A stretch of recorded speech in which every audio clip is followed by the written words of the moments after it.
आज मैं आपको बोझ एक इमोशनल स्टोरी सुनाने जा रही हूँ, जिसमें कविता अपने माता पिता की बहुत लाडली थी। 3 बड़े भाइयों की बहन थी। कोई भी चीज़ मांगने पर उसी वक्त सामने हाजिर हो जाती।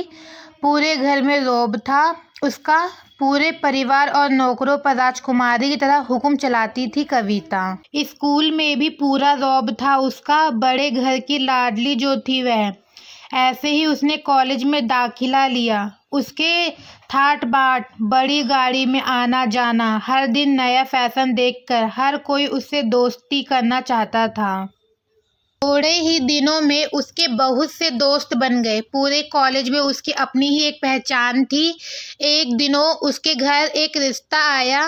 खानदानी लोग थे और पापा की पुरानी जान पहचान थी उनके साथ। कविता के साथ कोई जबरदस्ती नहीं थी, पर कविता ने फिर भी हाँ कर दी, क्योंकि वह अपने परिवार से बहुत प्यार करती थी। वह जानती थी कि वह लोग उसका अच्छा ही सोचेंगे। लड़के का नाम राज था।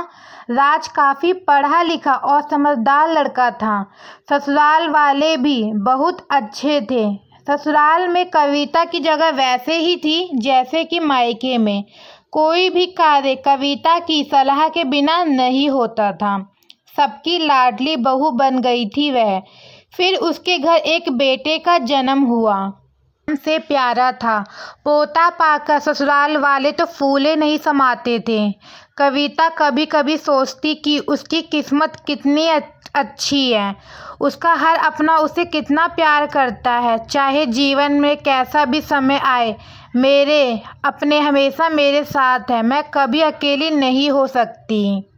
रास्ते में उनकी गाड़ी अन्य गाड़ी से टकरा गई। कविता, राज और राहुल बहुत बुरी तरह से जख्मी हो गए। काफ़ी दिनों के इलाज के बाद राज और राहुल तो ठीक हो गए, लेकिन कविता पूरी तरह ठीक ना हो सकी। सर पर चोट लगने के कारण वह अपनी आंखों की रोशनी खो बैठी। अब कविता की किस्मत जैसे उल्टे पांव चलने लगी। मायके वाले कुछ दिनों तक उसे मिलने आते रहे, फिर कभी कभार फ़ोन ही करके पूछ लेते कि अब कैसी हो। धीरे धीरे ये सिलसिला भी कम हो गया। ससुराल वालों की सहानुभूति भी कम होने लगी। घर में किसी को पास बैठने के लिए कहती तो जवाब मिलता, बहुत काम है, अब तुम भी हाथ नहीं बटा सकती। आज भी चिड़चिड़ा हो गया था। बस राहुल ही था उसके साथ, जिसके साथ हंसते खेलते उसका वक्त गुजरता। एक दिन कविता के हाथ से कुछ सामान गिर गया, जिसकी वजह से राहुल को हल्की सी चोट लग गई। कविता के सास ससुर ने राहुल को उससे अलग कर दिया कि कहीं उसके ना देखने की वजह से बच्चों का कोई नुकसान ना हो जाए। कविता अंदर से टूट चुकी थी। एक दिन उसने सबके सामने मायके जाने की इच्छा रखी तो राज उसे तुरंत मायके छोड़ आया, जैसे कि वह भी यही चाहता था। लेकिन राहुल को उसके साथ नहीं भेजा गया।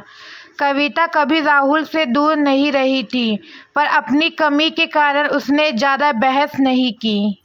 कविता को लगा कि वह 3-4 दिन वहाँ रहेगी तो थोड़ा हवा पानी बदल जाएगा, क्योंकि वह कितने दिनों से कहीं भी बाहर नहीं गई थी। घर वाले भी इतने दिनों बाद उसे देखकर कितने खुश होंगे। कविता के घर पहुंचने पर सब लोग बहुत खुश हुए। खाने में सब कुछ कविता की पसंद का ही बना था। उसने अपने मम्मी पापा और भाई भाभीियों से दिल खोलकर बातें की। उनके छोटे छोटे बच्चे भी बुआ के साथ घुल मिल गए थे। रात को सोने के वक्त जब वह कपड़े बदलने लगी तो उसे पता चला कि उसका बैग तो बहुत भरा हुआ था। वह समझ गई। वह बहुत उदास हो गई।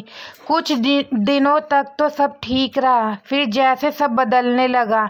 सबका व्यवहार बदल रहा था। वह लोग जैसे ठग चुके थे उससे। सब लोग घुमा फिरा कर पूछने लगे कि राज कब आ रहा है उसे ले जाने। वह बहाना बना देती, जबकि वह जानती थी कि उस घर में अब उसके लिए कोई जगह नहीं। कविता से चलते वक्त कुछ न कुछ नुकसान हो जाता। थोड़ी बहुत टोका टाकी उसे सुनाई देती वह टाल देती। एक दिन उसके हाथ से लगकर एक कीमती फूलदान टूट गया। छोटी भाभी ने बहुत हंगामा मचाया। कविता के माता पिता रोज रोज के झमेलों से तंग आ गए थे। उन्होंने राज को खुद से फोन कर दिया। राज कविता को अपने घर ले गया। कविता को अपने परिवार वालों से ये उम्मीद ना थी। जिस कविता के कहे बिना घर में एक पत्ता भी नहीं हिलता था, उस घर के लिए वह अब बोझ बन चुकी थी। राज के साथ ससुराल आते वक्त वह बहुत खुश थी, क्योंकि वह अपने घर जा रही थी, अपने जिगर के टुकड़े राहुल के पास। परंतु यह खुशी भी कुछ पल की ही थी। सारा बंदोबस्त पहले ही किया हुआ था। कविता को सीधे ऊपर वाले कमरे में पहुंचा दिया गया। राहुल से दूर रहने की सख्त चेतावनी दी गई। एक काम वाली लता को उसकी जिम्मेदारी सौंपी गई, जो उसके खाने पहनने जैसी जरूरतों का ध्यान रखती।